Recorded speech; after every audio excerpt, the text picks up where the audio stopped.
Thank you for inviting me to speak here today. Looking at the state of the world today, it seems to me that we get ourselves into lots of trouble when we lose sight of the fact that we're all connected. We separate ourselves into groups. Sometimes we do it consciously, other times, many times, we're not even aware that we're doing it. Over here is us, and over there is them. But I'm here today to remind us there is no us and them. There is only us.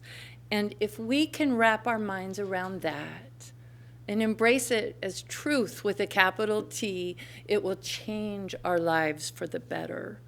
Now, it's not easy. It may be simple, but it is nowhere near easy. And to help us get started on this huge task, I thought we could call in our way shower, Jesus. We're going to go a little traditional at the start of this talk. And if you've had some kind of preconceived notion or trauma in the past with organized religion, I ask for just a few moments for you to kindly let go of that. And let's just think about the man who walked this planet 2,000 years ago and the world that he lived in. Jesus was a Jew. In his day, the Jewish people were not free to do as they pleased. They lived under Roman subjugation. They had to follow all the Roman laws, and they had to pay hefty Roman taxes. Now, those taxes didn't go to improve their bridges and roads and infrastructure or help their lives in any way. That money went straight to Rome. And the method of collecting the tax was really unethical, kind of like the mafia. You could harass people. You could just indiscriminately raise their property taxes so they had to pay more taxes to Rome. And if they couldn't come up with the money, they even had loan sharks that would let them borrow money but pay it back with a huge amount of interest. Now, the Romans very often didn't want to get their hands dirty collecting that money, so they found certain Jewish people that were willing to be hired for that. And needless to say, those Jewish people were despised by the other Jewish people. Think about it. You've got this Roman oppression. You can't really fight back or you'll die, basically. But you sure as heck can revile and ostracize anyone from your own culture that dares to take a part in what they were doing to the Jews. So the Jewish people hated those tax collectors. So how amazing is it, then, that Jesus chose the tax collector Matthew, seen as a despicable traitor, to be one of his disciples. I can just imagine how that went over with the other disciples. Can you think about it for a moment? They must have just been like, "What are you thinking, Jesus? Are you crazy?" I can also imagine how deeply touched Matthew must have been. I mean, Jesus offered him an opportunity to redeem himself, to reconnect with his heritage, to feel loved, and to feel forgiven. So with this choice, Jesus did something he often did. He just utterly rejected conventional wisdom of the times. Instead, he demonstrated boundless compassion. He was, as the popular saying goes, exclusively inclusive. He saw beyond Matthew's past to the goodness that was hidden inside him. Jesus focused onto Matthew's soul like a laser beam, lifting Matthew from his life of mistakes, drawing out his true potential, surrounding him with love, and ignoring the incredulity of the others, welcoming Matthew as one of his own. So on one side, we have Matthew, whose whole world has been changed for the better by this teacher, Jesus. On the other hand, we have this master teacher who wasn't put off by Matthew's past. Jesus was able to actually benefit from what Matthew had to offer. Undoubtedly, Matthew must have had amazing mathematical skills in order to perform his duties as tax collector. He must have had to have very thick skin to put up with all the abuse he suffered. And he was very determined to succeed and tenacious as all get out, because he didn't buckle to the cultural pressure and ostracization that was given to him by his people. So by powerfully focusing on the good, Jesus showed us we can find treasures where we once only saw refuse. And that's a really powerful lesson for me. Our culture is really divided right now, and in all this polarity, it's really, really easy just to write people off. I mean, tune into YouTube or social media for just 2 minutes, and it's so easy, at least for me, to get really upset, angry, frustrated, and to demonize the other side. So if we could have the next slide, please. Now, we live in Oregon. My husband Gary and I moved here 10 years ago from the East Coast. And we thought we were moving to like this blue state, right? And in many ways, it is what you call politically a blue state. And it probably comes as no surprise to you guys that my personal viewpoint is somewhat on the liberal side. However, we didn't move to a city. We moved out into the country. This is our neighborhood, basically. We live out on the edge of the coastal mountains in a little bit south of here. And where we live, most of the people think just a little differently than we do about politics and religion. So I quickly learned not to talk to my neighbors about those two subjects. But you know what? I did talk to my neighbors. I got to know them. I built meaningful friendships with them, and we found common ground. And I've learned to listen to what they have to say. And I even now occasionally get a little bit brave with one of my neighbors to talk about religion and politics. And I'm not trying to convince her of my views. I'm just trying to see the world from her point of view. What does she believe? What is she experiencing? And in doing this, in my own little tiny way of following Jesus' example, I have found love where I otherwise might have easily just found walls of separation. Next slide, please. So another example of getting beyond the idea of us and them is the work I do with a team with our nonprofit. It's called Connecting from the Heart. This was something that originally started at Unity of the Valley in Eugene. The minute we knew that we were going to close our doors for the pandemic, my AV guy and I put our heads together. We're like, we have to do something to keep our church alive. And everybody was doing their own thing, right? Well, the music team decided we would start making weekly videos. And we would record remotely, and eventually we got to record in the same room again. And we sent it out over the internet as a way to stay connected and to keep everyone feeling a sense of love and hope. Now, as the pandemic sort of melted away a bit and we began our in-person services, Connecting from the Heart kind of wound down until we realized, let's take this and let's expand it and make it an independent nonprofit. So that's what we did. It is an official 501c3, non-religious nonprofit. And our mission is that Connecting from the Heart delivers healing and hope to vulnerable populations, especially incarcerated people and formerly incarcerated people and their families, through the use of a combination of music, meditation practices, and mental wellness education. We have teams of professional therapists, professional musicians, yoga teachers, meditation leaders, AV people, and amazing volunteers. That we used to only be online, but now we actually go in person, especially into prisons, to do workshops. And in the last year, we've started presenting our workshops right here in Salem at the Santiam Correctional Institution, also known as SCI. Next slide, please. Now, prison. That was a word, like, my mom wasn't, I'm sure, too happy to hear me say that I was going to go into prisons.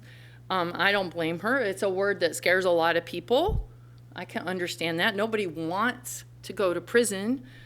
And a lot of people don't even want to think about what goes on inside those walls. I mean, after all, there's so many causes we could put our energy towards. Can't we just try to save the rainforest or help the kids that need an operation or give the people food that are starving? And yeah, all those are very wonderful causes, and please do help wherever you feel called to help. But I am here today to urge you, please do not forget the people who are locked away, the people who are incarcerated. And I want to be really clear here. I'm not suggesting we ignore the fact that crimes have been committed and those crimes need to be accounted for. I'm not suggesting we let people out of jail. I'm not even suggesting the system is unfair. That's a talk for another day. I am, however, asking a question. And that question has become so overused that people joke about it, but it's still a spot-on powerhouse of a question. What would Jesus do? Remember, Jesus didn't see the us and the them. He chose Matthew. He chose Matthew to be a disciple. He gave him important responsibilities. He saw the good in him, and he loved him. So maybe, just maybe, we can follow Jesus' example and open our hearts and minds to the people that we used to think of as them.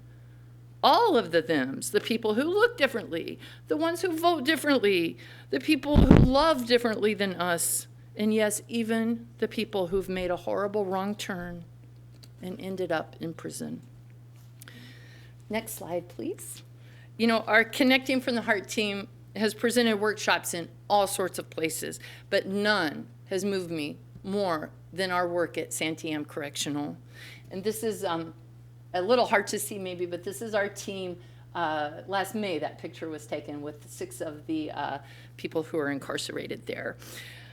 We've gone a total of 4 times now, and each time has been a life-changing experience for both me and for the entire team. We always bring 3 presenters, a mix of music, meditation, and mental wellness. And we have a handful of volunteers. We usually have anywhere from 12 to 20 participants. And the workshop isn't mandatory, so every single person that's there really wants to be there. There's a lot of apathy in prison. People just want to, do their time and get out of there. And I'm sure there's probably a little bit of pressure to go to something touchy-feely like a Connecting from the Heart workshop. So the people that sign up are really dedicated to change. We offer a 3-hour program that has a beautiful blend. We mix it up. So if you just stood up there and you talked to them, it's going to, for a little while, people will be interested, but after a while, their eyes glass over. So what we do is we have them singing with us, and we have them going through guided meditation. It's very experiential, so they take part in it. We do things like tapping and we talk about nonviolent communication and things like that. We also bring homemade food, and I kind of, as the executive director, really am strong on feeling it needs to be homemade, because that is like a tangible, hands-on way that we can show them that we care, let them know that they're safe with us and that they are treasured. So at our workshop last May, I had this idea. I was going to give this talk that I'm giving here today, basically, at Unity of the Valley on May 18th. And we had a workshop the week before that. And I said, hey, guys, I'm going to give you an opportunity here. We hand out evaluations at the end of every workshop to see what's working, what didn't work, what their thoughts were. And I said, on the back of your form, I'm going to give you a chance to say whatever you want to say, a message to the world. And I will read your message to the world, to my congregation at Unity of the Valley. It will be online on YouTube and Facebook, and your families can tune in if they want to watch. And so you'll have a bit of a platform here. And then I will bring back the video the next time that we do the workshop, which I did in July. And basically 6 of those guys chose to write some messages for us today. And these guys are people that we've gotten to really know over the course of our time together, and I can vouch for this. Those messages come from the heart.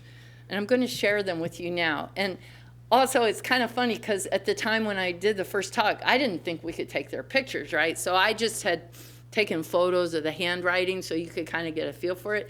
And when I went back in July and I said, okay, here's the talk, and I said in my talk, of course I can't show pictures. They're like, yes, you can. And they were very gung-ho to share their pictures with everybody. So they signed all the releases.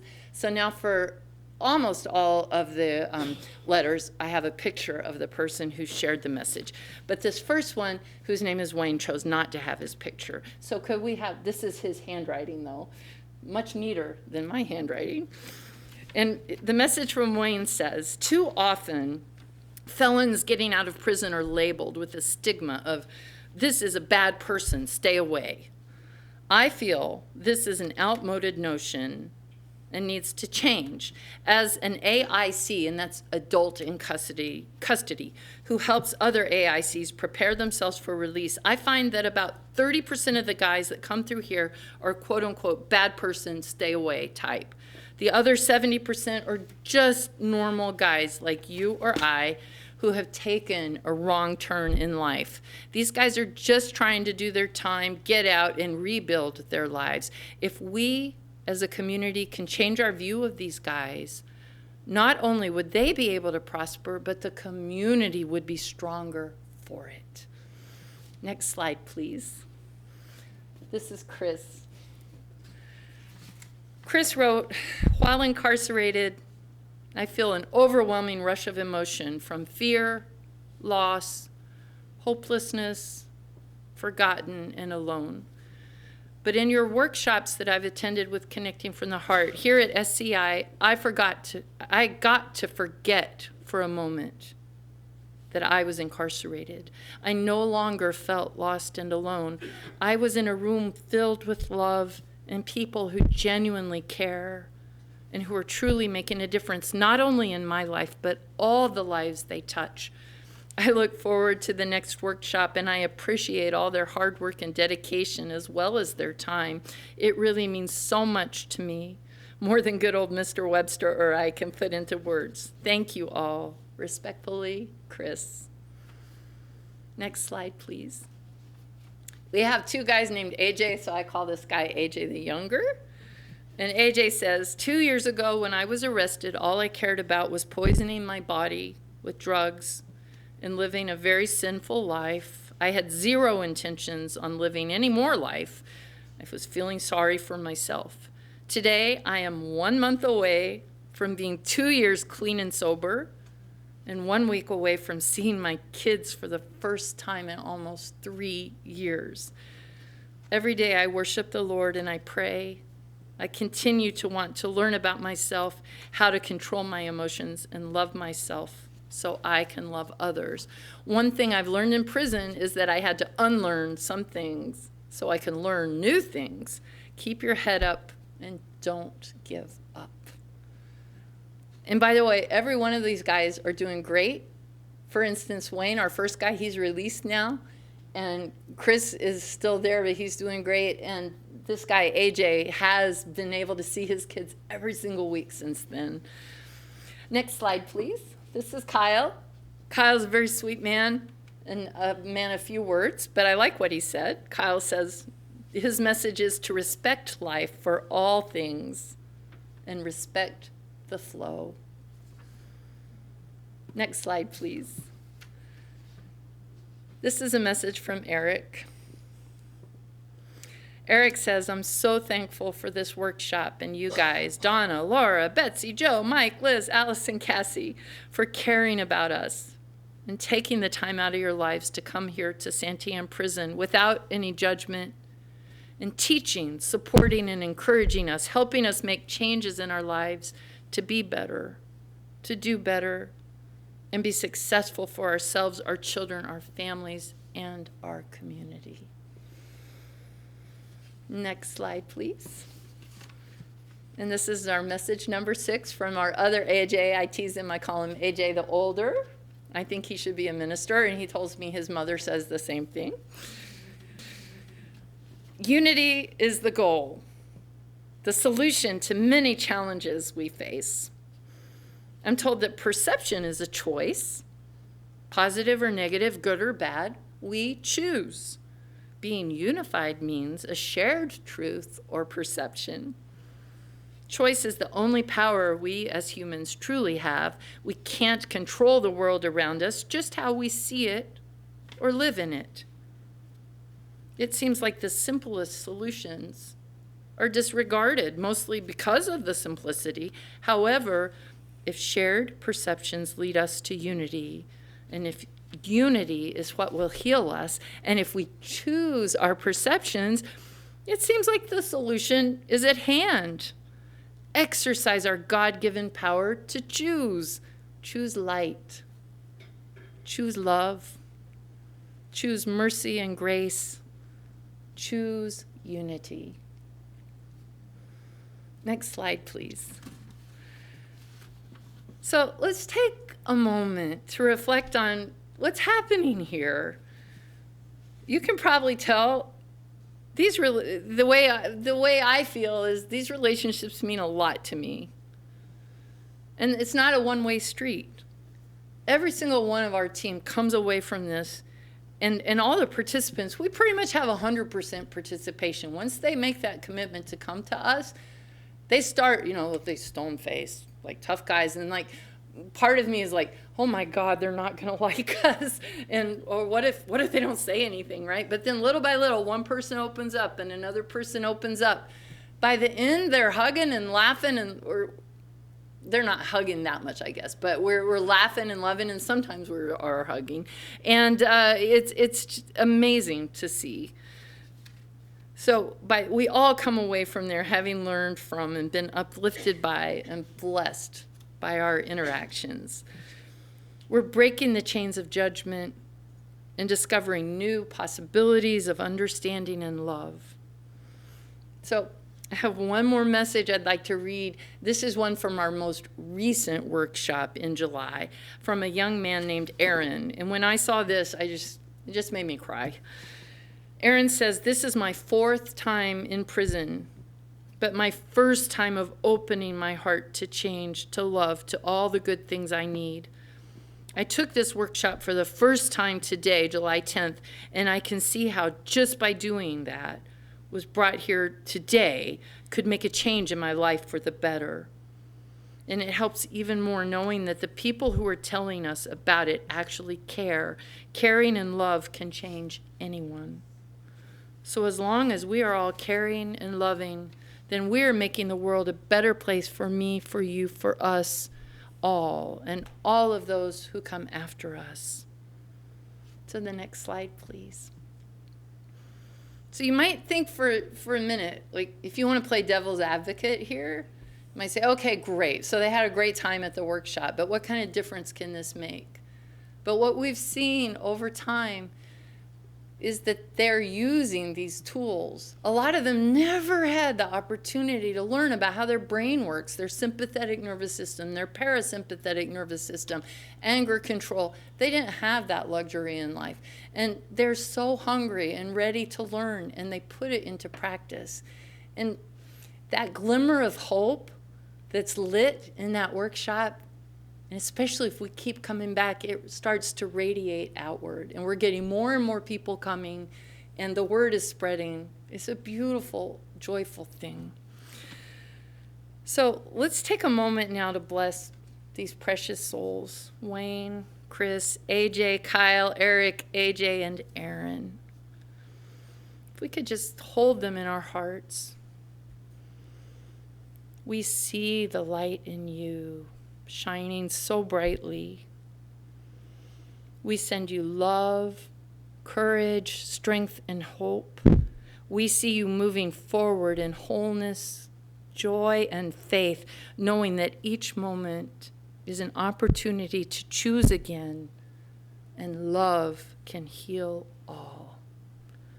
So, in closing, when we get beyond the world of us and them, when we follow Jesus' lead and truly love everyone, it's like we find the entrance to this magical and wonderful place, a true heaven on earth, where there is value and beauty and light and potential and love in every single person.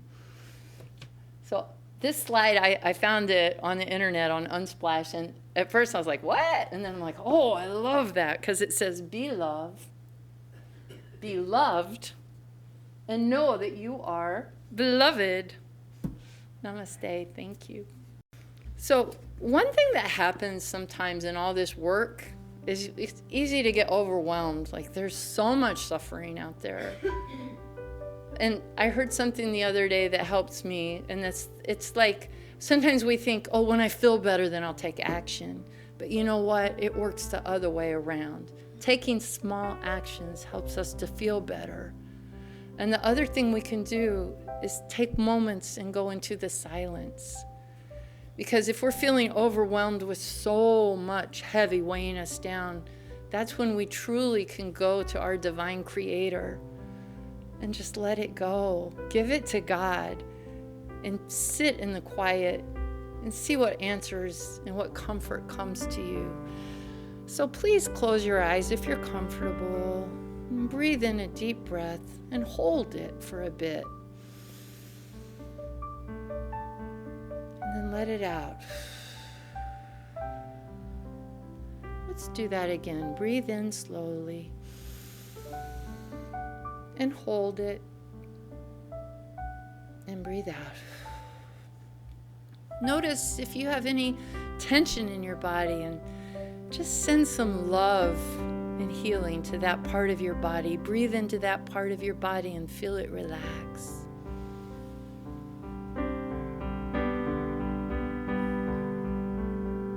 I'd like to envision a path before us. It's a beautiful path in a forest of ancient evergreen trees. It's peaceful and quiet. And we're intrigued, and we just walk along that path, and a gentle breeze is blowing, and pretty soon as we walk through those majestic trees, we notice up ahead there's an opening. And when we get to that opening, we see it's a meadow. There's golden early morning sunlight drenching that meadow, and butterflies and birds and a blue sky overhead. And we sit down in that meadow. Maybe even we lie down in that meadow, look up at the sky, and we realize we're not alone. There by our side is our Creator, divine mind, spirit, God. It doesn't matter what you want to call it. Next to us is this loving presence, and it's flowing through us. And we let our care slip away and enjoy the silence. Let's stay in that silence for a minute now.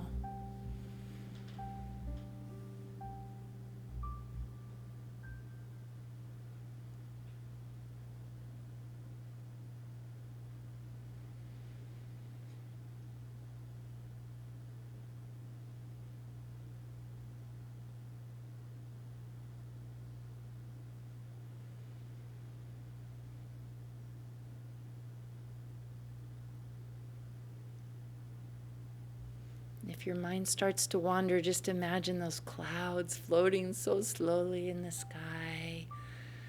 And breathe in slowly, breathe out slowly.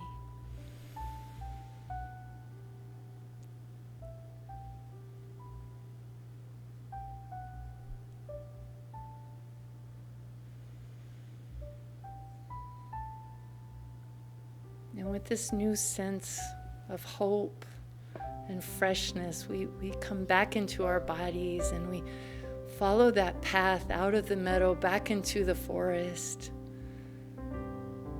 with this memory that we're never alone.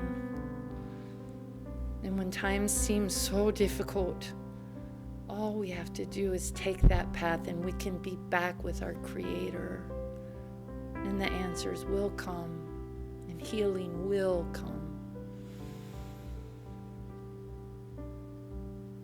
So gently wiggle your fingers and your toes. Breathe in one more time.